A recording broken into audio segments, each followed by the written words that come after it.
Cuando yo me fui en el año 2011 eran 30.000 empleados y la compañía vendía aproximadamente 32.000 millones de dólares. Entonces, a lo largo de todo ese camino, hace que uno tenga diferentes roles y empiezas a ponerte varios sombreros, como decimos normalmente los profesionales, y empiezas a aprender mucho más.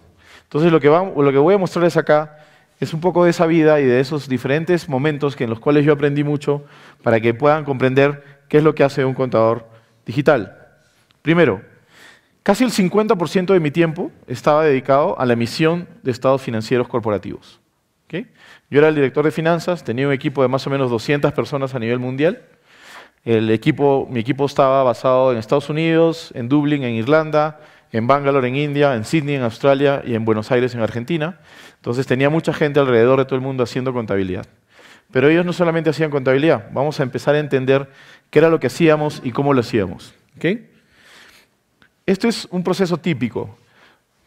De repente los que están allá al fondo no lo van a ver, pero les voy a explicar un poco lo que dice. Este es un proceso de cierre. Esta es la foto que nosotros tomamos en enero del 2011 de cómo hicimos el cierre. Invertimos más o menos 6.500 horas, hombre, en hacer un proceso de cierre. Los que conocen el proceso de cierre es empezar a cerrar, terminar con tus estados financieros. ¿Okay? Entonces, 6.500 horas fueron invertidas en el cierre de enero del 2011. Un cierre, bueno, cerrando el año anterior, o sea, el de diciembre del 2010. Más del 70% de ese tiempo, cerca de 4.600 horas, las utilizamos en transacciones contables. Y eso es lo que ven en el gráfico. Tenemos tres tipos de transacciones. 2.500 horas en asientos contables, 1.100 horas en reuniones de coordinación, 1.000 horas en reconciliaciones, lo cual sumaban las 4.600 horas de procesos técnicamente y estrictamente contables. ¿Okay? Pero, ¿qué interesante tiene todo esto? Primero, que las medíamos al minuto. Sabíamos exactamente qué era lo que estábamos haciendo. Yo les puedo decir que en el mundo hay muy pocas compañías que pueden medir un proceso contable con cuántas horas están trabajando para hacerlo. Sabíamos exactamente qué actividades teníamos que cumplir. Y como lo ven en la base, manejábamos este cierre contable para 235 entidades, creábamos 260 vouchers automáticos. Ahora voy a empezar a explicar qué significa cada uno.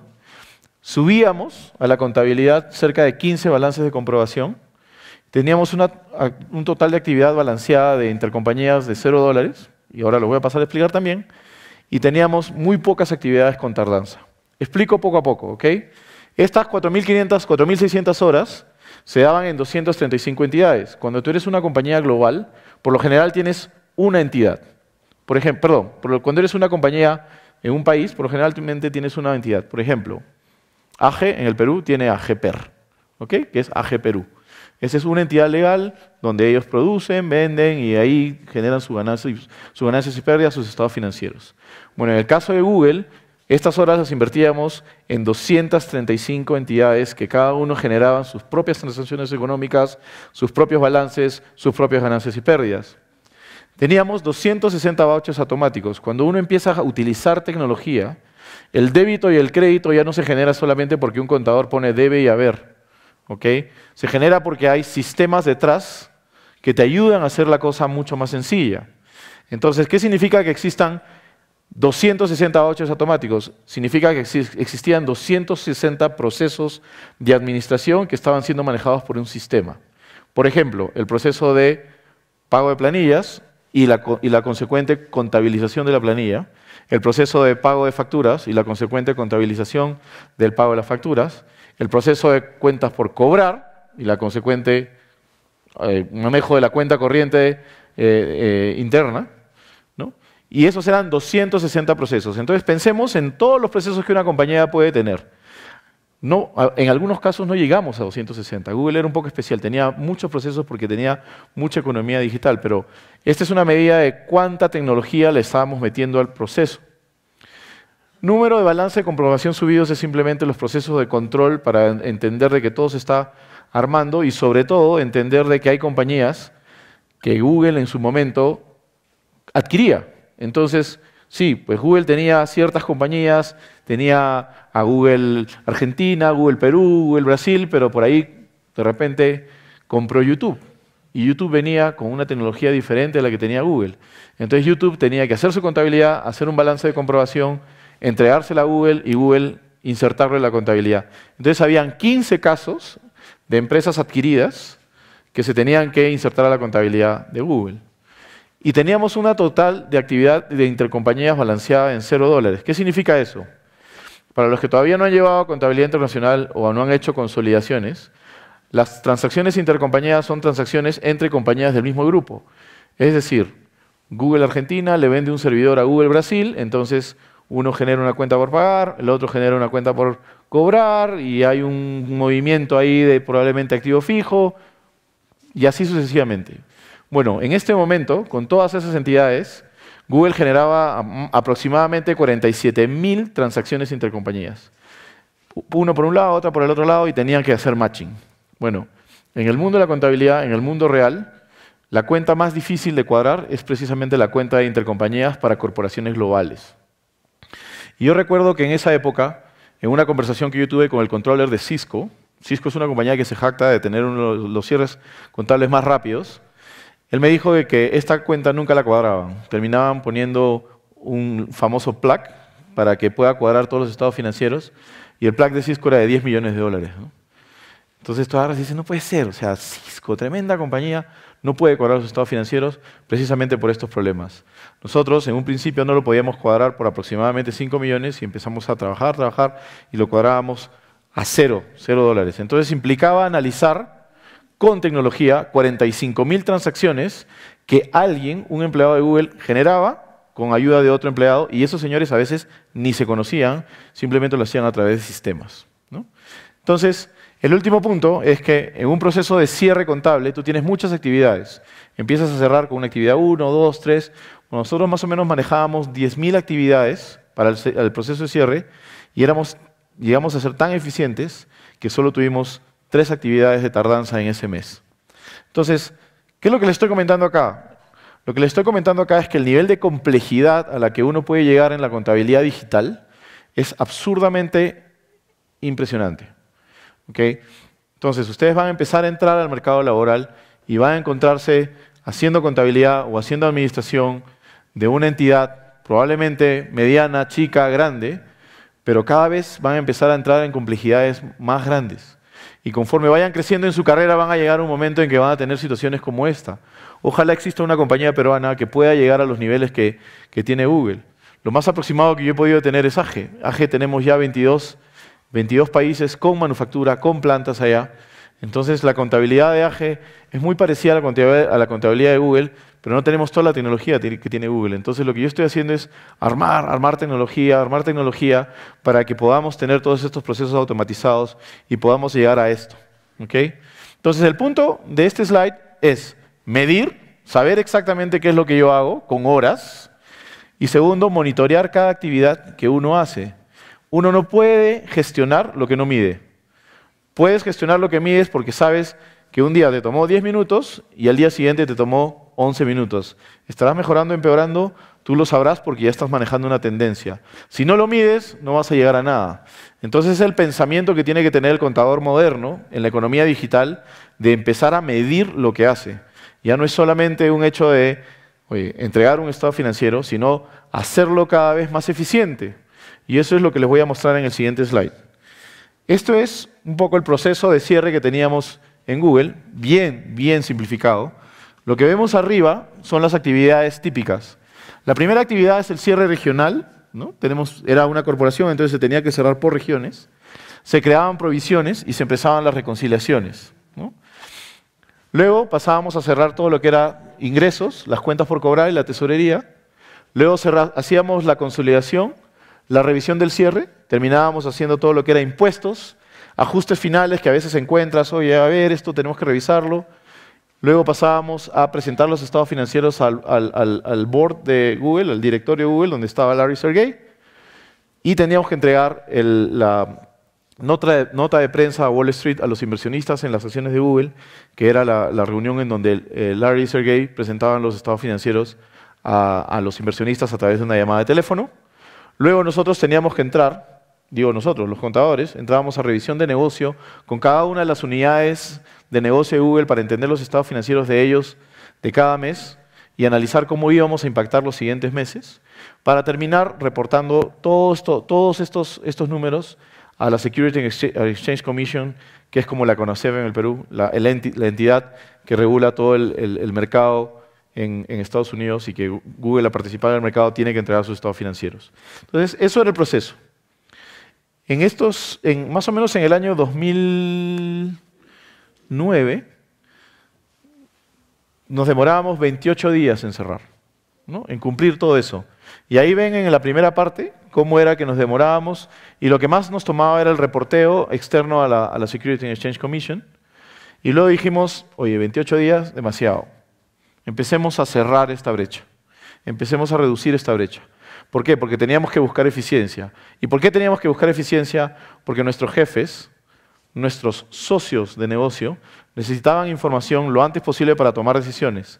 En el mundo de la tecnología, tener información un día antes puede implicar hacer una negociación, hacer una compra mucho antes que tu competidor y ganarle en la compra de YouTube a alguien. ¿Okay? Entonces, cada día cuenta y empezamos en un proceso de hacer que esto sea más eficiente, ¿no? Primero redujimos 3 días, de ahí otros 3 días, de ahí 2 días, y así poco a poco empezamos a mover los procesos para que empiecen a ser más eficientes, se hagan en menos tiempo y podamos tener la información en menor tiempo, ¿no? Todo este proceso, cuando yo me fui, lo terminamos haciendo en 7 días, incluyendo auditoría externa, incluyendo el reporteo a la Securities and Exchange Commission. Entonces, el punto del contador digital ya no es solo el preparar el estado financiero, juntarse con la gente de negocio y explicar qué es lo que ha pasado con el estado financiero, ser un asociado de negocio, sino en buscar la eficiencia para que tú puedas tener procesos realmente eficientes, y cuando son los procesos realmente eficientes, pues por lo general cuesta menos, por lo general tienes menos gente, ¿okay? Y eres, como se dice, eficiente a carta cabal. Entonces, otro ejemplo de esto, para ayudarlos a entender, era esta búsqueda constante. Entramos en una búsqueda constante de eficiencia. Y lo que tenemos acá es la reducción del proceso de consolidación que teníamos en Google, de 235 compañías, de 9 horas a 2 horas. Entonces, acá vemos todas las diferentes actividades que se hacían: reevaluaciones, traslaciones, alocaciones, eliminaciones, consolidación, el reporteo y el cálculo de la contabilidad del cost plus para lo que es pagos intercompañías. Y vemos cómo el proceso tenía 9 horas, la barra gris, y ahí vemos exactamente cuánto era lo que cada proceso tomaba, y decimos, oye, hay que atacar cada uno de ellos, y lo terminamos reduciendo a 2 horas, con un ahorro de 78% en el tiempo. Y obviamente esto era un big win para todos nosotros. ¿Por qué? Porque la información llegaba mucho más rápido a los que la necesitaban diariamente. Entonces, vamos al siguiente punto. 50% de mi día o de mis días estaban relacionados a emitir estados financieros. 30% estaba relacionado a soportar al negocio. Y les cuento un poco de qué se trataba esto. En Google habían ideas brillantes todo el tiempo. Había alguien por ahí que agarraba y tenía una idea. Pues les cuento una que me pasó a mí. Es el caso de Google X Prize. Una vez me llamaron un grupo de ingenieros y me dijeron, Gonzalo, mira, hemos estado pensando y lo que queremos hacer es lo siguiente.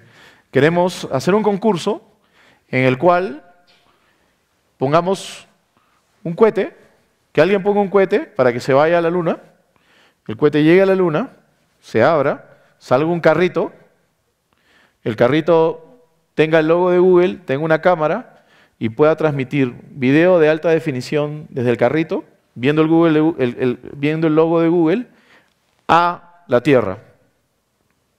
Y eso lo queremos hacer como la primera señal enviada en alta definición con el logo de Google desde la Luna a la Tierra, y lo tiene que hacer una entidad privada, y lo queremos hacer para incentivar que las entidades privadas participen de esto que es el tema de la exploración espacial.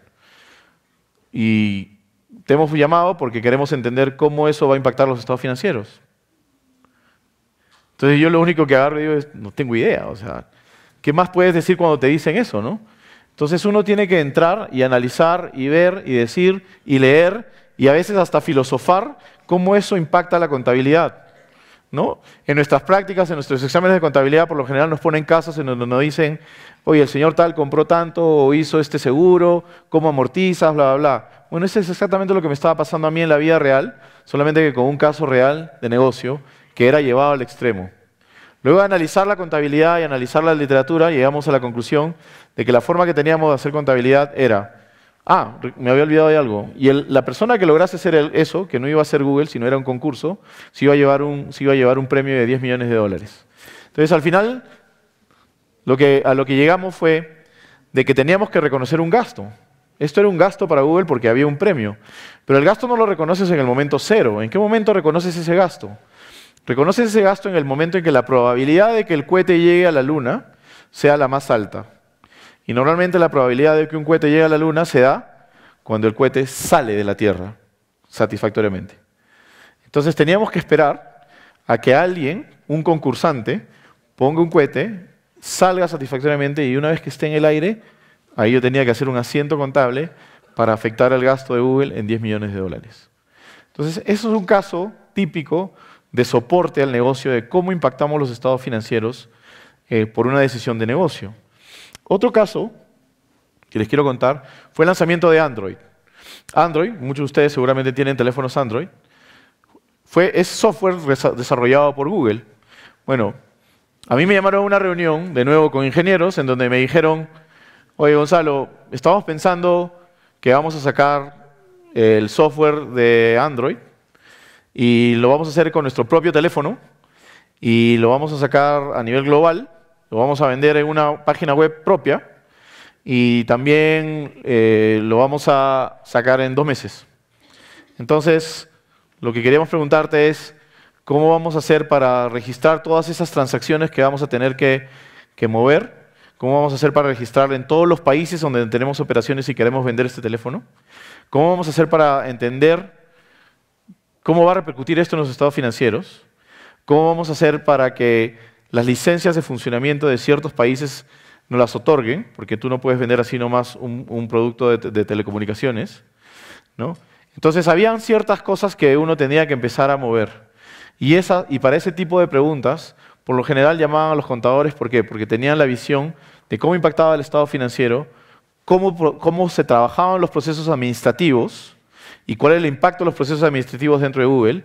Y sobre todo tenían la visión de entender qué es lo que pasa en cada uno de los países en donde este producto va a ser vendido desde el punto de vista legal, técnico y a su vez también desde el punto de vista financiero y contable. Entonces, habían ciertas necesidades financieras, habían ciertas necesidades de capital que necesitabas en un país, no en otros, y eso fue lo que empezamos a trabajar. Y así fue como nos demoramos, en vez de 2 meses, que era nuestro objetivo, nos demoramos 3. O sea, Google lanzó un teléfono totalmente propietario en 3 meses, cuando eso a muchas compañías de telecomunicaciones les toma 2 o 3 años. Entonces, el soporte de toda la compañía trabajando en equipo, el soporte de toda la compañía trabajando en equipo liderada por ingenieros y soportada por contadores que tienen mucha visión financiera, mucha visión de administración y sobre todo conocimiento técnico contable de cómo esto iba a ser reflejado en los estados financieros. Por último, un ejemplo ya relacionado a mi vida en AGE. Mi vida en AGE ustedes saben que AGE ahora está en 22 países, incluyendo países en Asia, Vietnam, Tailandia, Indonesia, India. Pues a mí me da mucho orgullo cuando yo voy a estos países a visitar a mis colegas y el gerente general de India, por ejemplo, es un peruano que nació en Huari. No sé si ustedes conocen Huari. Huari queda más allá de Chavín de Huántar, ¿no?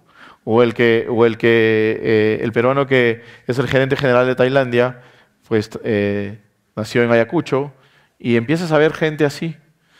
Y por lo general lo que nos pasa a nosotros es que nos dicen, porque hay un espíritu emprendedor muy fuerte en la compañía, oye, queremos entrar a tal país, a tal otra localidad, y queremos lanzar este producto, y lo que tú tienes que empezar a pensar como contador es, ¿cómo hago para soportar esa decisión de negocio? Porque uno no lanza algo por lanzar, tiene que tener toda la infraestructura de contabilidad, de administración y de finanzas atrás para soportar el negocio. Tú no facturas por facturar. Hay un proceso de facturación atrás. Tú no cobras por cobrar, hay un proceso de cobranza por atrás. Y esa, que yo le llamo las tuberías, la arman los contadores, la arman los administradores, la arman los financieros trabajando todos de la mano. ¿Okay? Y por lo general, el que más conocimiento tiene de estos procesos es el contador. ¿Por qué? Porque conoce el proceso administrativo, conoce cómo afecta el estado financiero y conoce cómo impacta en las finanzas, en el flujo de caja, cada una de estas transacciones que se están generando en los nuevos países o con los nuevos negocios, con los nuevos productos. ¿Okay? Bueno, y por último, el último 20% de mi día era la integración de compañías que Google compraba y vendía, ¿no? Para darles una idea, normalmente una compañía grande compra una compañía una vez al año, 2 compañías al año. Bueno, en el momento en el que yo estaba trabajando en Google, compraba Google aproximadamente 15 compañías al mes. Entonces nos convertimos en una máquina de comprar compañías y una máquina de integrar las compañías. ¿Qué significa integrar una compañía? Compras una compañía e inmediatamente esa misma compañía tiene que ser reportada en todos los sistemas que tú tienes como compañía que estás comprándola. Tiene que ser reportada dentro de tus estados financieros, tiene que pasar a ser controlada dentro de tu proceso de pago de facturas, por ejemplo. Entonces eso implica un cierto desarrollo que no es muy sencillo de armar. Acá lo he tratado de graficar. Tenemos una serie de actividades, que son las actividades de color naranja, que son las que normalmente hace el equipo de compras de fusiones y adquisiciones, lo que en inglés se llama M&A, Merger and Acquisitions. Y la parte de abajo es lo del equipo de integración, que era el equipo que yo lideraba, ¿no? Entonces, a la parte de arriba, hablamos de que Google decía, vamos a comprar YouTube. ¿Okay? Si recuerdan, YouTube se compró por cerca de 1.5 billones de dólares y fueron no más de 50 empleados los que trabajaban en ese momento en YouTube. Entonces, alguien hace una evaluación, que es normalmente el equipo de M&A, luego entran a los contratos, se revisa la compañía, van contadores a analizar que la compañía tenga salud, haya pagado sus impuestos, no tenga problemas tributarios, no tenga problemas contractuales. Y en ese momento finalizan todo lo que es el contrato y dicen, voy a comprar esta compañía. Este es el monto que voy a pagar, sé que la compañía no tiene ningún riesgo, que no haya valorado o que no está incluido, no haya sido incluido en el precio.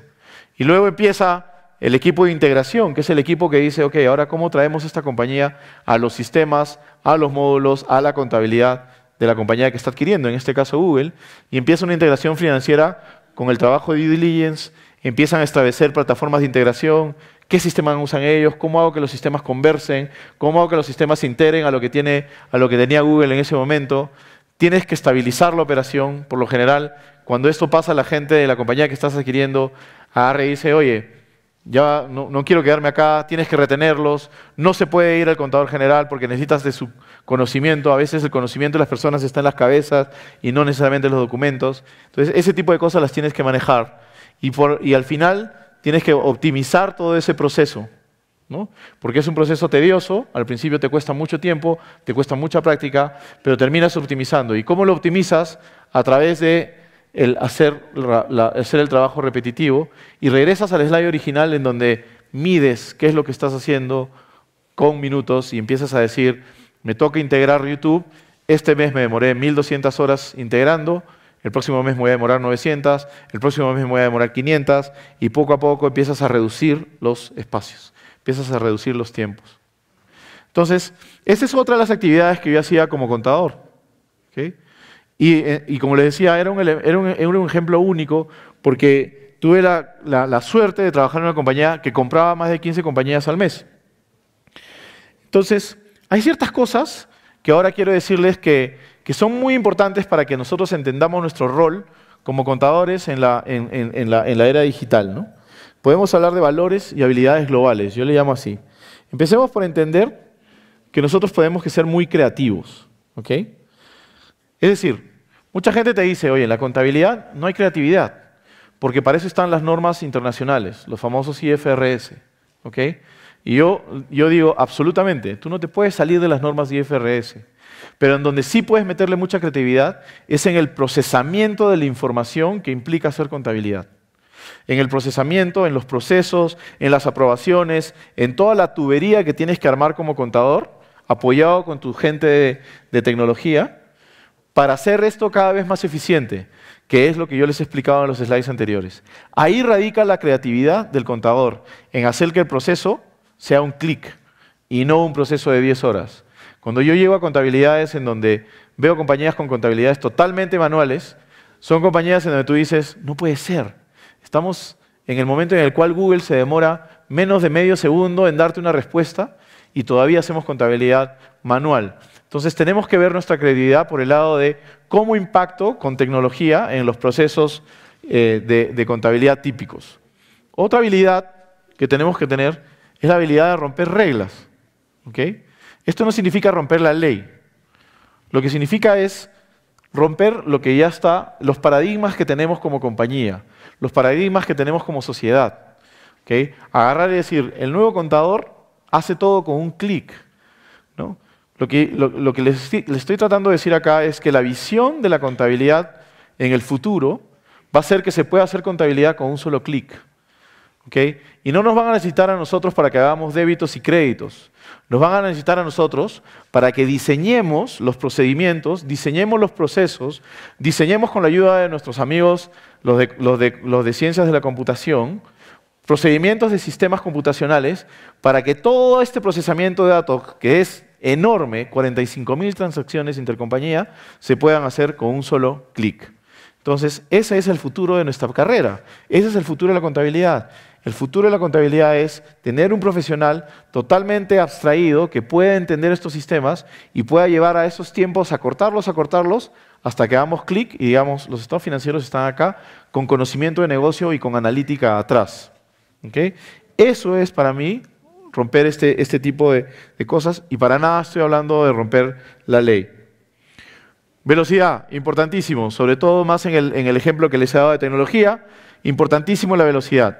Si no tenemos velocidad, no llegamos a ningún lado porque alguien más puede hacerlo más velozmente que nosotros y va a tomar mejores decisiones o decisiones mucho más oportunas.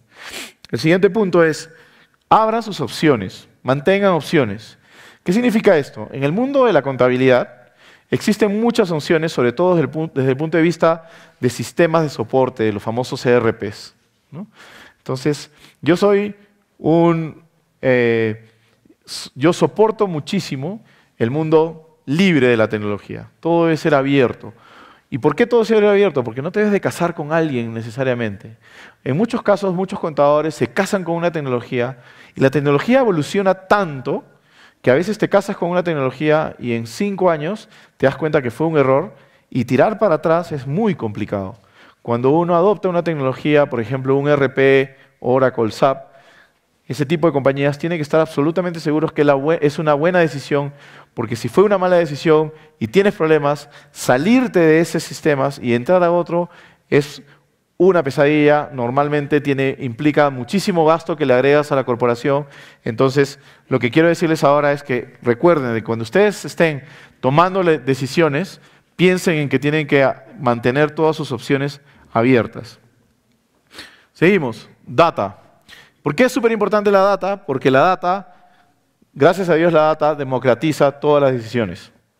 Esto pasa mucho en Google, yo lo he implementado en AGE, y es el hecho de que normalmente vemos en las organizaciones, en las grandes corporaciones o medianas corporaciones, y a veces en las pequeñas corporaciones, en donde un gran jefe con muchos años de experiencia agarra y dicen, la decisión va por acá, ¿por qué? Porque tengo una corazonada, porque mis 25 años de experiencia me dice eso, ¿no? Y eso no debe ser así.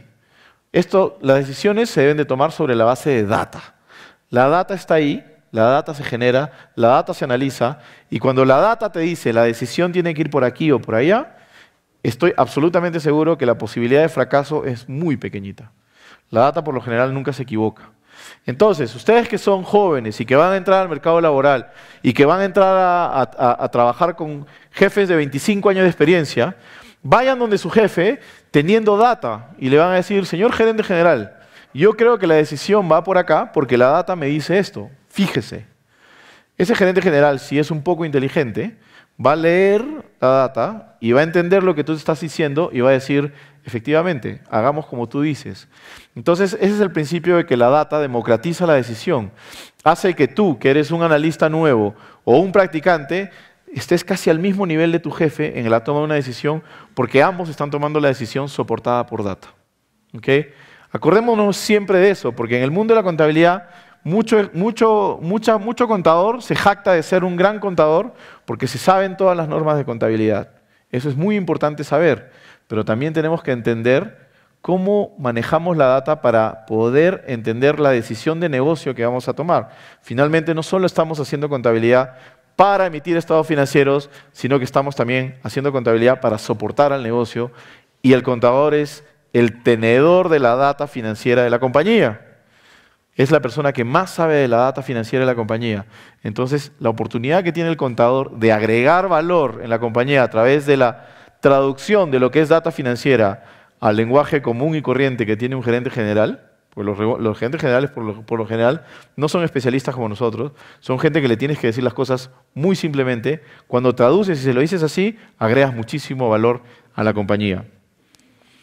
Otro punto valiosísimo, equipo. Nadie hace nada sin equipo. Yo no hubiera podido hacer lo que les he mostrado sin el equipo que tenía en Google. Nosotros tenemos que entender, y yo creo que hacemos bien aquí en la universidad, porque sé cómo son las dinámicas grupales, de trabajar en equipo.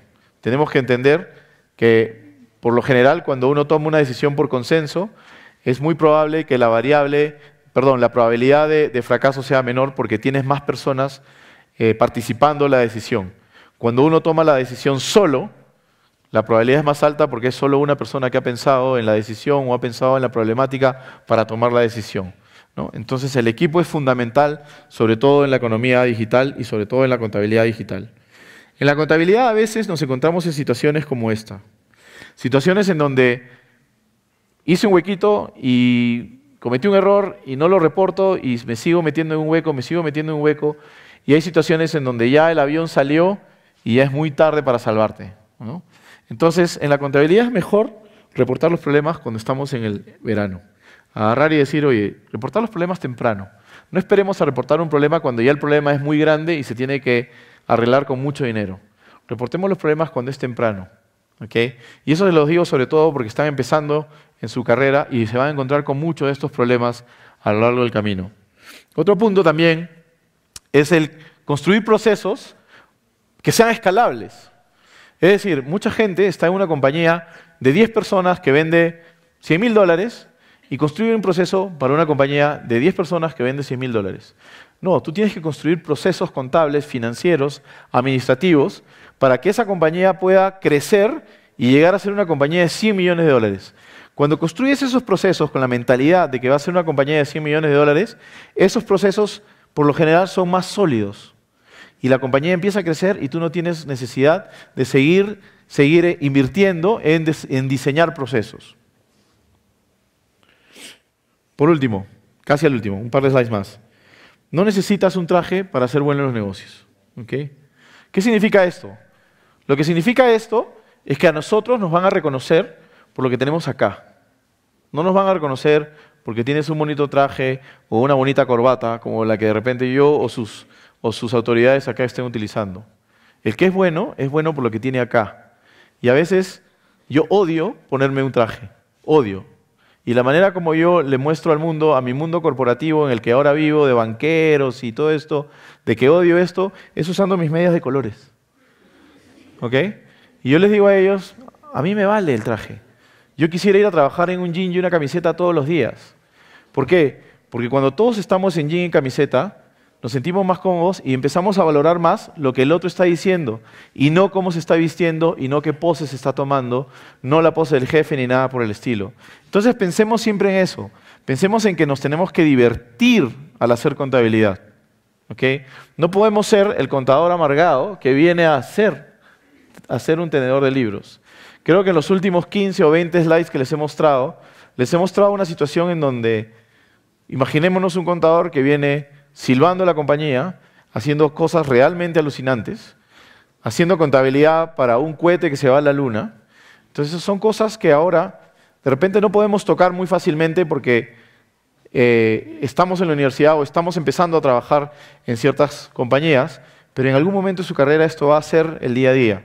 Entonces tienen que prepararse para eso. Tienen que pensar en que el mundo del contador es el mundo del contador con velocidad, con creatividad, que rompe reglas, bla, bla, bla, todo lo que les he dicho ahora. No es el mundo del contador que llega a su oficina, a agarrar un lápiz y empezar a hacer su contabilidad en el estado financiero y listo. Es un mundo mucho más allá de esto, ¿ok? Oracle, que es una gran corporación a nivel mundial, nombró como chairman es el presidente de la compañía, a un ex CFO. Y el ex CFO era un ex contador. Mi jefe, cuando yo estaba en Google, era el CFO y él era también contador. Hay una tendencia muy bonita de nombrar a contadores como gerentes, como Chief Financial Officers, CFOs, gerentes de finanzas, y que luego esos gerentes de finanzas pasan a ser gerentes generales. ¿Y por qué? El porqué de la tendencia viene de acá. Viene porque conocen muy bien las tripas del negocio, conocen muy bien, tripas del negocio me refiero a cómo se hace el negocio, el modelo de negocio, conocen muy bien la tubería del negocio, que son los procesos, conocen muy bien las consecuencias financieras de las acciones que se toman en el negocio, y por último, cuando tienen todo esto, tienen una visión espectacular. Probablemente el contador sea la única persona que tiene una visión de 360 grados en el negocio, completa. Cuando uno es comercial, tiene una visión comercial. Cuando uno es de marketing, tiene una visión de marketing. ¿Qué pasa? Que todas las transacciones que esas personas generan terminan pasando por las tuberías de la contabilidad. Entonces hace de que tú conozcas el negocio. ¿Okay? Entonces con eso quería dejarles la foto de que no nos olvidemos de siempre ponernos nuestras Converse rojas cuando vayamos a trabajar. Gracias.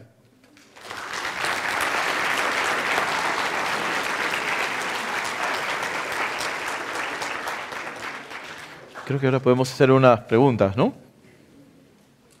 Claro que sí. ¿Alguno de los alumnos o de los asistentes, por favor, tiene alguna pregunta para el señor Vegaso? Pregunten sin miedo, que nadie le va a decir a nadie que ha hecho una pregunta buena o mala.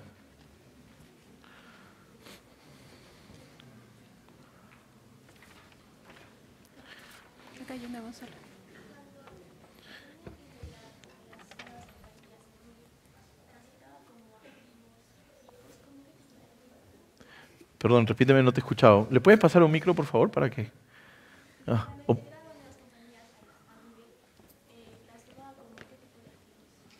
Cuando integraba compañías en Google, ¿las tomaba como qué tipo de activos? Dependía, por lo general... ¿Esa es tu pregunta? Es que no te he escuchado. Ah, ok, perfecto. Cuando se integran compañías, por lo general la puedes integrar bajo diferentes métodos. Depende del método que tú utilices como compañía, ¿no? Por lo general, nosotros integramos las compañías por el método de absorción completa, ¿no? Entonces, entraban toda la contabilidad a las diferentes líneas que teníamos ya en Google. Y había otra forma de integrar compañías que era netamente por inversión, en donde era una inversión y ya la compañía estaba integrada, entonces, dependiendo del porcentaje que teníamos en la compañía y el perímetro de consolidación, terminamos decidiendo que le íbamos a incluir en la consolidación de Google porque éramos dueños de más del 60%. Entonces también le integrábamos, pero por el proceso de inversión. Pero por lo general las compañías más grandes las absorbíamos completamente con una fusión.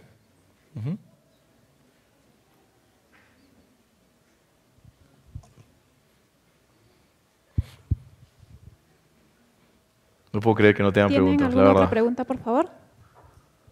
Pregunten lo que quieran. No solamente he sido contador, también he trabajado en Google. Si quieren pueden preguntar de Google o pueden preguntar de AGE. La verdad que, antes de que hagan las preguntas, me da mucha pena que no hagan preguntas. Y les digo sinceramente esto. ¿Ok? ¿Y por qué les digo esto? Porque va a ser muy difícil que alguien que haya tenido experiencia global venga acá de nuevo en un largo plazo. O sea, yo voy a tratar de invitar a mucha gente con la que hoy he trabajado y no me gustaría que, por ejemplo, venga el controller de Cisco y no le hagan preguntas. Porque ese tío va a tener que venir de California. ¿Ok? Entonces, pónganse las pilas y hagan preguntas. Déjense de estar todos así aletargados. O sea, no me gusta verlos así. Si alguien tiene una pregunta, háganla ahora. Ustedes son jóvenes, este es su momento de hacer preguntas. O sea, acá los señores autoridades no van a hacer preguntas porque ya son autoridades, pues ellos no quieren levantar la mano, ¿no? Aunque a pesar de que Ernesto lo conozco bien y sí va a hacer una pregunta. Pero ustedes tienen que hacer las preguntas, este es su momento de hacer preguntas. Hola, Gonzalo. Mi pregunta va por el lado de las tecnologías que hablaste. ¿En qué momento crees que una empresa, o cuándo, o según tu experiencia, en qué momento una empresa debe pasarse de ser usuario de software a ser software in-house? Sobre todo para el lado financiero, de contabilidad, ¿no? Sí, es una pregunta muy interesante, ¿no? Porque esta es una gran discusión interna en muchas compañías, ¿no? ¿En qué momento una compañía debería desarrollar software in-house o debería de utilizar el software que se tiene afuera. Yo tengo una opinión al respecto. Y yo creo que las compañías se tienen que enfocar en lo que es su negocio. Por ejemplo, en AGE somos embotelladores de bebidas, nos tenemos que enfocar en embotellar bebidas. Cuando tú desarrollas software, por lo general necesitas tener desarrolladores, gerentes para los desarrolladores, la gente que revisa la calidad del sistema y todo eso. Entonces, eso implica, me estás moviendo, creo que no es el nuevo. Sí. En lo que puedas, o sea, para lo que ya es contabilidad, en lo que puedas comprar de afuera, ¿no? Cuando tú mismo lo desarrollas implica otro negocio, es otro negocio que a veces no lo sabes manejar. Es mejor hacerlo con un outsourcing, porque por lo general uno empieza a invierte rápidamente y si hay un cambio, por ejemplo, tributario, tienes que volver a desarrollar. En cambio, cuando es alguien de afuera, ellos mismos te mandan un update que de repente puedes pagar un poquito, pero ya no implica más desarrollo, ¿no? Mi opinión es siempre tratar de utilizar el software que ya existe afuera y concentrarte en tu negocio, ¿no? Había otra mano por acá. De nuevo, sí. Creo que no es más personal, pero en el caso de Google, ¿cómo pagabas sus impuestos y cuánto pagabas? O sea, porque de nuevo, tal vez nosotros lo manejamos. Sí. La pregunta era, en el caso de Google, ¿cómo pagaba sus impuestos y cuándo lo pagaba? Y tenías otra pregunta. ¿Cuánto? El monto no me acuerdo. Pero les comento, cómo se mueve el mundo de los impuestos a nivel corporativo es a través de algo que se llama la tasa efectiva de impuesto, ¿no? Que es exactamente cuánto impuesto pagas comparado contra la venta que tienes. Y hay esquemas muy sofisticados, pero absolutamente sofisticados, en donde se empiezan a hacer contabilidades en diferentes países para tratar de llevar los flujos de dinero a los países en donde menos impuestos pagues, ¿no? Por lo general se han escuchado hablar, por ejemplo, de Holanda, Malta, Irlanda, como lugares en donde se generan muchas de estas transacciones para tratar de pagar la menor cantidad de impuestos. Y no porque sea ilegal, es porque esos países lo que hacen es que tienen legislación tributaria en donde te cobran menos impuestos. ¿Para qué? Para que el gran flujo de dólares llegue al país, pague poquito impuesto, pero llegue, ¿no? Entonces, digamos, es de la siguiente forma. Por ejemplo, en el Perú pagamos, en promedio, 30% de impuesto a la renta, ¿ok? Si mañana Perú saca una ley en donde dice, ahora vamos a pagar solamente 4% de impuesto a la renta, inmediatamente muchas de estas compañías van a empezar a hacer diferentes transacciones para que sus flujos caigan al Perú como ingresos, paguen 4% y de ahí sean liberados como dividendos. Entonces, Google tenía una telaraña de actividades en donde los flujos pasaban de una compañía a otra para llegar a estos especies de paraísos fiscales en donde pagabas la menor cantidad de impuestos y se pueda reducir esa tasa efectiva normal. Por lo general, una tasa efectiva para una corporación así de grande está alrededor del 20%, que es bastante eficiente. No es tan fácil bajarle un punto, medio punto a una tasa efectiva de una corporación, porque tienes los ojos de muchos países, muchas autoridades tributarias mirándote, ¿no? Entonces lo que tú tienes es que obviamente hacer todo dentro de la ley y tratar de moverte de acuerdo a cómo algunos países utilicen sus leyes para tratar de atraer capitales. A mí me gustaría saber cuál fue la razón por la que dejó Google. Yo dejé Google porque quería regresar al Perú. Mi esposa es peruana, yo soy peruano, y después de más o menos 12 años, lo que queríamos era ver a nuestros hijos crecer en las tradiciones peruanas, poder comer ceviche todos los días y ese tipo de cosas, ¿no? Entonces, nosotros vivíamos en California, en un lugar muy bonito, pero teníamos una gran... queríamos estar con nuestra familia, extrañábamos mucho. En un principio viajábamos una vez al Perú, normalmente para Navidades. Al final viajábamos 6, 7 veces al año y como que dijimos, oye, hemos tenido una linda experiencia en Estados Unidos. Yo había llegado a trabajar en una supercorporación como Google, liderando en un puesto muy bueno. Tengo muchísimos amigos en tecnología en Estados Unidos, pero lo que yo quería era regresar al Perú, sobre todo para entrar en una compañía en donde se respire el mismo emprendimiento que se respira en Google, en donde pueda ser un ejecutivo global, como lo era cuando estaba en Google, que paraba viajando. Y por último, en un lugar en donde yo pueda llevar la bandera del Perú al mundo. Eso es lo que es AGE, ¿no? AGE es una de las multilatinas más importantes de Latinoamérica, pero también es la compañía más global que existe en el Perú. Y ver a peruanos liderando operaciones en Indonesia, por ejemplo, en India, en México, lugares donde no se hablan nuestros idiomas, no tienen nuestras costumbres, en India no comen carne, o sea, cuando yo voy les llevo medio escondido salchichas a mis compañeros, porque la verdad es que no tienen cómo comprar carne, es prácticamente como comprar una droga, ¿no? Entonces, ellos llegan, o llevarles queso, por ejemplo, le llevas un queso y llegas a apreciar tanto el valor de un queso porque ellos se quedan tanto tiempo sin poder comer esos alimentos que te hace sentir muchísimo patriotismo, ¿no? Y lo que todos los peruanos que trabajamos en AGE buscamos es que en el 2020 AGE esté entre las top 20 compañías del mundo y lo estamos empezando a lograr. Big Cola, que es la gaseosa que nosotros producimos, es ya la cuarta bebida más tomada en el mundo, ¿no? La primera es Coca, la segunda es Pepsi, la tercera es una gaseosa que se llama Dr. Pepper, que es una gaseosa gringa, y la cuarta es Big Cola, que es de AGE, ¿no? Entonces, como que ya no las estamos empezando a creer de que vamos a poder llegar porque ya estamos en 22 países y siendo la cuarta bebida más tomada del mundo. Entonces, esa es un poco la respuesta que te puedo dar corta. Cuando normalmente me hacen esta pregunta, a veces me quedo comentándola por 3 horas, pero eso es lo que te puedo decir. Buenas tardes. De aquí primero y después allá. Quisiera saber cómo surgió la idea de AGE. ¿Cómo qué? Surgió la idea de AGE. En la compañía AGE, dices. Sí, la idea de AGE nace hace 25 años, en Ayacucho, cuando los hermanos Añaños vivían allá y se dieron cuenta de que los camiones de Coca-Cola y los camiones de Pepsi no llegaban a Ayacucho porque era la época del terrorismo.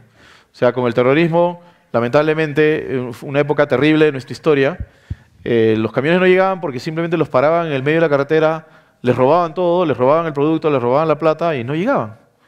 Entonces, los hermanos Añaños se dieron cuenta de esto, trabajaron la fórmula de una bebida gaseosa y luego contactaron proveedores y empezaron a embotellar en botellas de cerveza. Carlos Añaños, que es uno de mis jefes, se iba a La Victoria en la parada y compraba botellas de cerveza usadas, las lavaban y las llevaban a Ayacucho. Él se iba manejando su carro a Ayacucho, su hermano Álvaro las llenaba con una manguera y luego tenían una máquina que era a presión, que bueno, ahora estaba conversando con Jorge que él visitó esta planta hace mucho tiempo, y ponían la chapa, la tapita, ¿no? ¡Pac! Y en los primeros días ellos llenaban más o menos 50 cajas de 12 botellas. Ahora AGE más o menos vende 3 billones de litros al año, ¿no? Lo más bonito de la historia de la familia Añaños es que cada uno de ellos empezó de lo más bajo de la corporación. O sea, Carlos compraba las botellas, ha sido chofer, ha sido seguridad de su planta, se ha quedado dormido al costado de su planta en una época en que les querían robar la planta. Álvaro ha vendido, ha sido cobrador. Arturo, yo conozco, varias veces he estado con Arturo en Alemania visitando los proveedores nuestros y él te dice, oye, en el codo 14 del cigüeñal 27 de la llenadora pasa esto, y yo digo, ¿cómo puedes saber eso? Y me dice, he armado y desarmado estas máquinas 50 veces, ¿no? Entonces es gente que sabe su negocio desde la tripa, como decimos. Entonces la idea de negocio empieza ahí y va evolucionando a lo que es ahora AGE, que basa mucho en su crecimiento en el emprendedurismo que tiene la misma familia, que lo traslada a todos los empleados que estamos con ellos.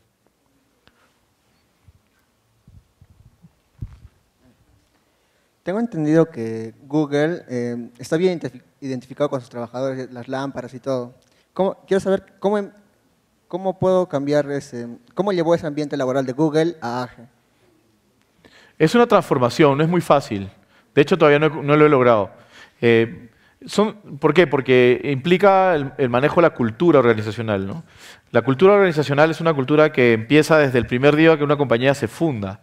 Entonces, la cultura de Google, por ejemplo, empezó cuando Larry y Sergey estaban haciendo código en Stanford y comenzaron a generarla.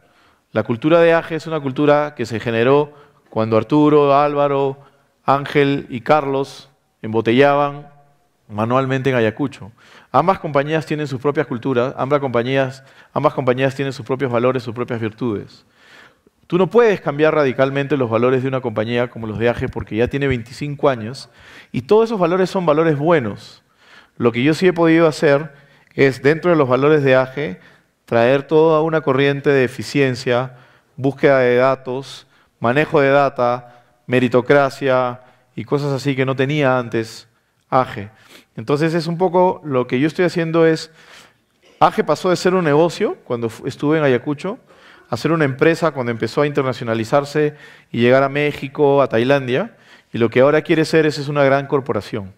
Entonces lo que yo estoy tratando de hacer en AGE es corporativizar AGE a través de traer todo lo que yo aprendí en grandes corporaciones como era Google, como fue Microsoft, como fue IBM, como fue Goldman Sachs, donde trabajé antes. Entonces, tú no quieres mover los cimientos de la compañía, porque son buenos, de nuevo, como los digo, ¿no? Sino es simplemente incorporar elementos y prácticas para hacer que esos cimientos se fortalezcan, pero también para hacer que la compañía sea mucho más eficiente y se gobierne sola, que no dependamos de personas, sino más de procesos, políticas, y que se gobierne sola y que empiece a caminar sola, donde no necesites de un líder caudillo para llevar la compañía hacia adelante, sino necesariamente de que la compañía se mueva hacia adelante siempre sola, como grupo.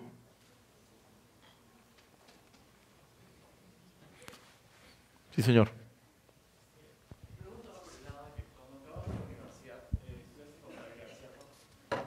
¿Qué expectativas tenías sobre el futuro? ¿Esperabas llegar a Google desde antes o se dio por cosas de la vida? Sí, yo entré a la Universidad del Pacífico para estudiar Administración de Empresas. Y cuando estaba estudiando Administración de Empresas, más o menos en el 5º ciclo, me di cuenta de que me gustaba mucho más la contabilidad. Y algo que influyó mucho esa decisión fue el hecho de que en esa época estaba de moda los programas de adecuación medioambiental. O sea, en ese momento el Perú se dio cuenta que la minería había destrozado toda la sierra y comenzaron a entender, oye, ¿cómo hacemos para arreglar todo esto? ¿Y cómo impacta eso en los estados financieros de las compañías mineras? Entonces empecé a entender esto y era una discusión media filosófica que terminó ahora, es contabilidad pura y dura y es muy simple hacer esa contabilidad, pero en esa época eso no existía. Eso fue un punto que me ayudó a mí a meterme más en la contabilidad. Y un segundo punto fue que en la época en que yo estaba en la universidad empezaron a aparecer los derivados financieros.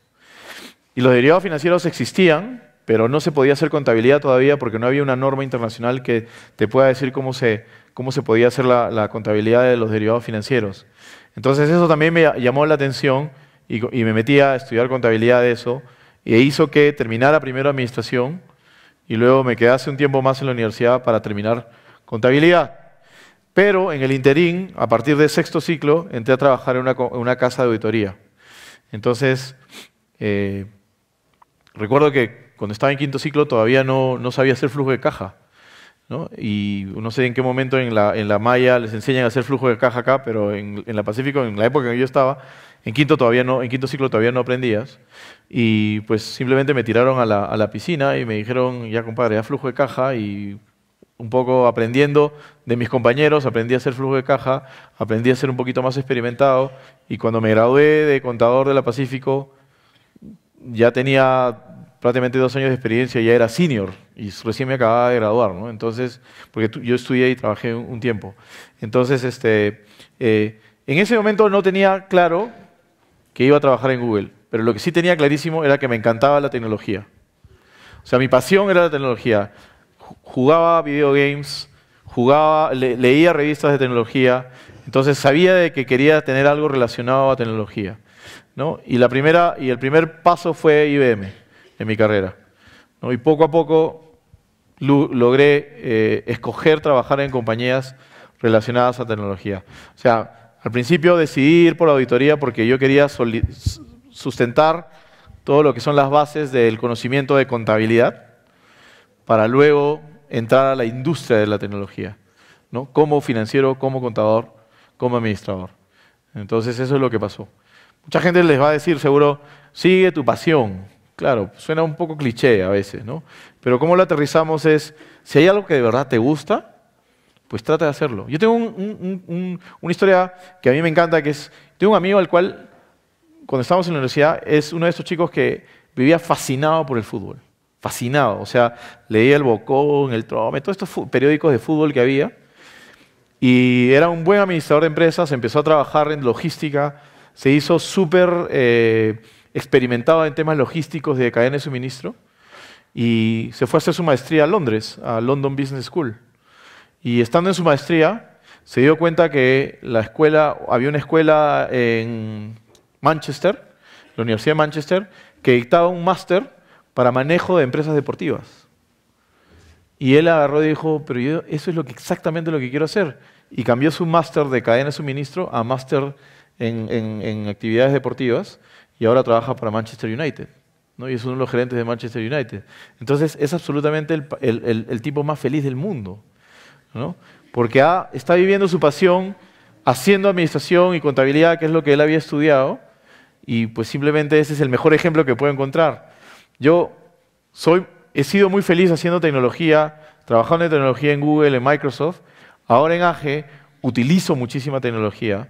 Sigo manteniendo mi pie en tecnología a través de participar de compañías de alto riesgo, compañías pequeñas de tecnología, participando de consejos consultivos como el consejo en el cual estoy participando acá en la universidad, y hablando con muchos emprendedores sobre todo, ¿no? Viendo las últimas tendencias de la tecnología, alimentándome de eso, ¿no? Así todavía mantengo mi pasión viva. Pero, por ejemplo, en el caso de Google, usted trabaja con Estados Unidos, ¿cierto? Sí, yo trabajo en Estados Unidos. Y, Utiliza el micro para que te escuchen tus compañeros. y, por ejemplo, para hacer todos los procesos en el lado tributario, obviamente, como es Estados Unidos, era diferente el proceso. Y aquí en Perú es diferente, además de que la tecnología también es un poco menos. Se puede decir que es todavía deficiente en cuanto a comparación a Estados Unidos. Entonces, puede ser que, obviamente, usted tiene la capacidad suficiente para manejar sus procesos tecnológicos, todo eso, de la contabilidad. Pero en AGE lo hace aquí, ¿cierto? En Perú. No, acá en AGE tampoco no lo hacemos acá. En AGE es toda otra maraña igual de procedimientos que pasan por todos los países. Pero también tiene que tomar en cuenta cómo hacerlo tomando la tecnología de cada país. Ah, por supuesto, ¿no? O sea, la pregunta es, desde el punto de vista tributario, uno tiene que tomar en cuenta lo que pasa en cada país, absolutamente, porque las leyes tributarias son escritas por los países y por lo general los países difieren, ¿no? El país, por ejemplo, uno de los países más difíciles desde el punto de vista tributario es Brasil. Brasil es extremadamente complicado en impuestos. Tú tienes alrededor de 16 impuestos que tienes que pagar como corporación. En el Perú no lo somos tan complicados y hay países que son bastante más tranquilos. Lo que tú tienes que hacer es crear procesos en cada uno de los países para hacer más eficiente tu pago de impuestos y también utilizar estas redes de flujo de divisas para aún así pagar menos impuestos cuando muevas tu dinero entre la corporación. Es bastante técnico lo que tú me preguntas.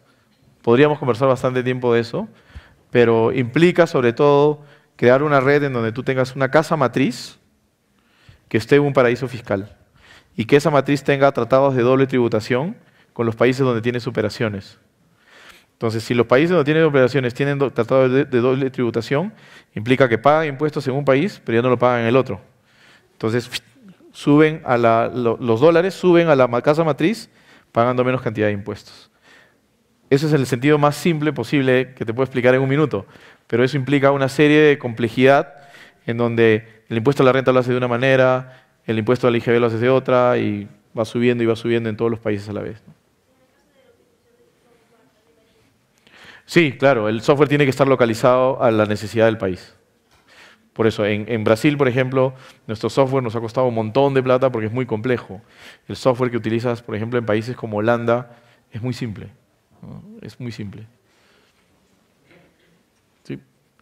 Bueno, ha sido un placer estar con todos ustedes. Ahora que les demandé preguntas, me voy a quedar 2 preguntas más, ¿sí? Una y otra. Listo, las 2 chicas. Pásale el micro a tu compañera, por favor. Gracias. Buenas tardes.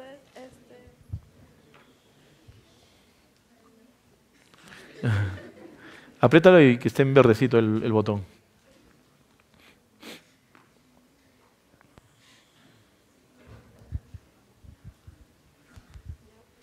Quisiera saber cuáles son los proyectos futuros de Google.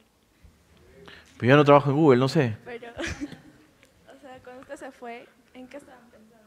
Ah, para mí fue muy bonito ver a Google Glass, que eran los lentes, que ya están en el mercado, bueno, ahorita en desarrollo, y yo tuve la buena fortuna de ver Google Glass cuando era un prototipo, que Sergey lo usaba en las oficinas. Google Glass es uno. Otro podría ser lo que Google en ese momento pensaba que era, que lo estamos viendo ahora, es el gran desarrollo de Android como una plataforma grande, el gran desarrollo de Chrome como la plataforma para navegación. Finalmente, el negocio de Google siempre va a estar en publicidad. Es prácticamente el 95% de los ingresos. Entonces, están tratando de tener publicidad en todos los dispositivos en donde puedas tener información. Ya no solamente celular, iPad, computadora, sino en todos los dispositivos en donde puedas tener información, poder tener la posibilidad de tener publicidad. Y la gran tendencia que todos vemos es y que Google trata de arreglar son los grandes problemas, ¿no? Como por ejemplo, había un problema en el cual sobre todo Larry Page estaba muy obsesionado, que era que no podía creer cómo en este momento hubiesen carros que todavía se chocasen o que un carro atropelle a una persona, ¿no? O sea, con toda la tecnología que tenemos, él siempre decía, deberíamos de ser capaces de ponerle sensores y todos los carros para que los carros frenen justo antes de que se vayan a chocar o frenen justo antes de que se vayan a llevar a una persona, ¿no? O sea, eso le parecía absurdo, o que el carro se dé cuenta de que tú estás borracho y que no puedes manejar, ¿no? Esos son grandes problemas que alguien tiene que resolver. La última pregunta, creo que era de atrás. Sí. Disculpe, usted nos estaba hablando bastante sobre las datas, de que disminuye mucho los riesgos de una empresa para que no pueda fracasar, y yo quisiera saber cómo es la funcionalidad y cómo es que esa data aplicamos dentro de la contabilidad y todas esas decisiones que vamos a tomar. Te pido mil disculpas, no te he escuchado. ¿Podrías hablar un poquito más fuerte, por favor? Ya, quisiera que me hable más sobre las datas, la funcionalidad de las datas. La data. Sí, sí. Nos habla de que disminuye mucho los riesgos dentro de la compañía y la empresa en tomar decisiones. ¿Cómo es eso que funciona y cómo podemos aplicar dentro de la contabilidad? Claro, gracias por tu pregunta. A lo largo de todos los procesos económicos, transacciones económicas que una empresa tiene, siempre se genera data. Por ejemplo, en un intercambio comercial, te vendo algo, me pagas algo. Por lo general nosotros pensamos de la perspectiva tributaria, los peruanos sobre todo, y decimos, tenemos que emitir una factura. Y esa factura viene con ciertos campos, ¿no? El nombre del que te compra, su dirección, bla, bla, bla, que te está comprando. Pero detrás de ese proceso transaccional o de ese contacto de dos personas, tú puedes empezar a capturar mucho más data que eso, que el simple hecho de emitir una factura. Por ejemplo, a través de un handheld o a través de un celular, puedes capturar en qué posición geográfica están esas dos personas. Si es un vendedor, puedes capturar si esa persona está en una tienda o está en un parque. Y tú como gerente puedes decir, ¿por qué hay tantas transacciones que se hacen en un parque y no en una tienda? O tener el 99% de tus transacciones en una tienda. Entonces, la obsesión por la data implica capturar data de las diferentes transacciones, no la data que normalmente uno captura en el día a día, como es una factura y los diferentes campos de una factura, sino data que está mucho más allá de eso, apoyándote en la tecnología. Por eso te doy el ejemplo de un dispositivo móvil.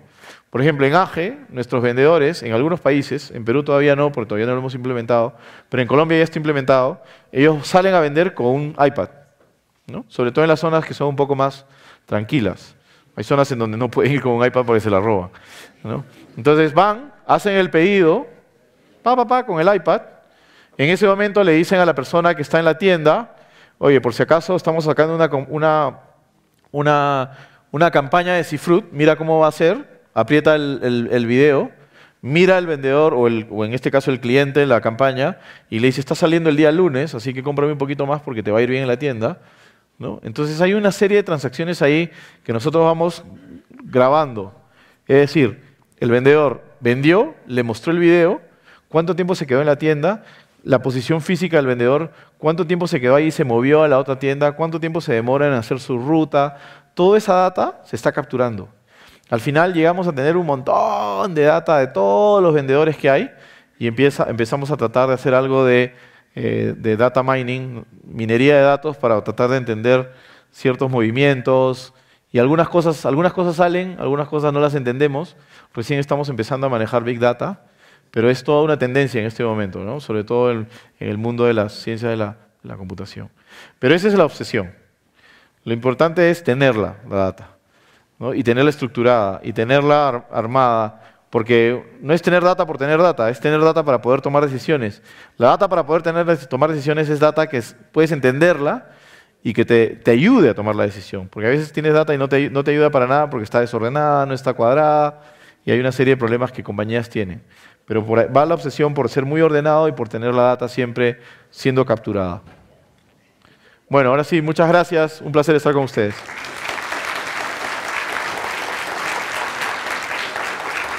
¿Me quedo acá o bajo? Agradecemos la participación del contador público colegiado Gonzalo Vegaso.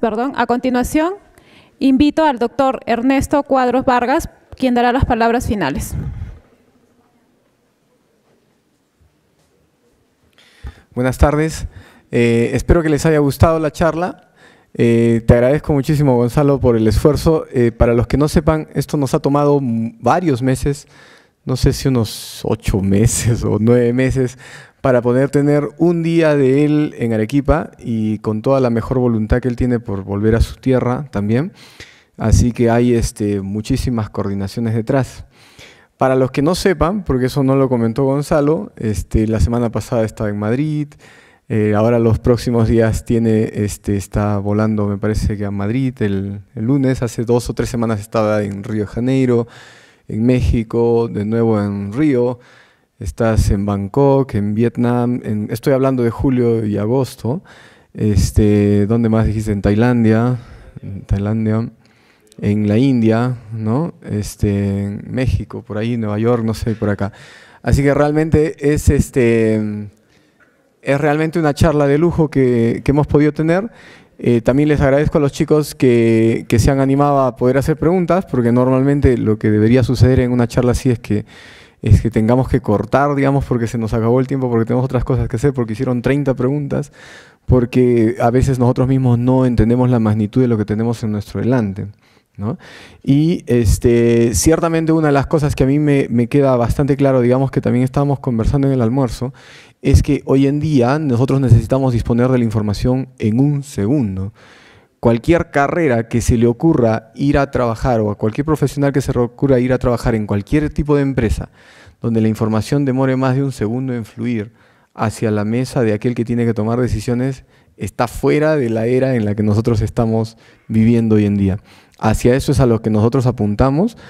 Para eso, entre otras cosas, intervienen mucho detrás los profesionales, por ejemplo, de ciencia de la computación. Por eso es que San Pablo, para los que no sepan, por eso es que tiene esa carrera, por eso es que no tiene una carrera de ingeniería de sistemas, por eso es que no tiene una carrera de ingeniería informática y tiene una carrera de ciencia de la computación, porque nada de esto sería posible mover a esa velocidad si no fuese detrás una velocidad de procesamiento en esa millonada de datos.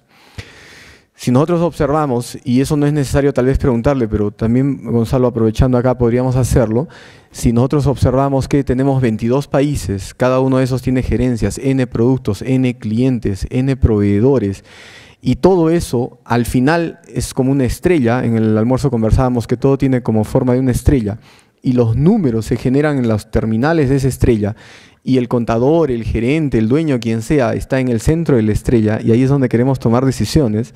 Y si todo esto fluye a la velocidad de papelitos, que te voy a mandar un oficio, que mándame el informe, que hazme el cierre contable por escrito, y varias de esas cosas que se escuchan realmente aquí todavía, entonces realmente estamos saliendo no a ayudar a la sociedad, sino a atrasarla más. Entonces necesitamos hacer una excelente combinación de profesionales, por ejemplo, en contabilidad, profesionales en ingeniería industrial, que aquí también nos acompaña Alonso como director de ingeniería industrial, que entendamos que ese tremendo flujo de información tiene que ser procesado a la misma velocidad que es generada. Si es que la información se genera mucho más rápido de lo que nosotros conseguimos procesar, generamos un sistema lento, burocracia, por ejemplo.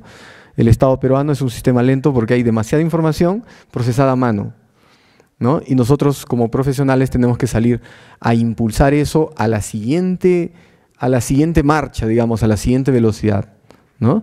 Y realmente es un desafío tremendo, así que para mí también ha sido una excelente charla y yo también he aprendido y eso es una cosa siempre muy, muy buena. Y así que les agradezco mucho a ustedes por la atención. Si es que desean, también están invitados mañana a las 8 de la mañana. Tenemos una charla que está un poco más orientada a los chicos de computación, pero también orientada a ver este tema de emprendedurismo, cómo es que nosotros podemos llevar esas ideas de ideas tecnológicas a empresas con base tecnológica, donde ciertamente todo esto que hemos hablado ahora encaja muy bien. Así que de nuevo están todos ustedes invitados para estar a las 8 de la mañana acá y por supuesto que deben hacer mucho más preguntas de las que hemos tenido hoy día. Muchas gracias y buenas tardes.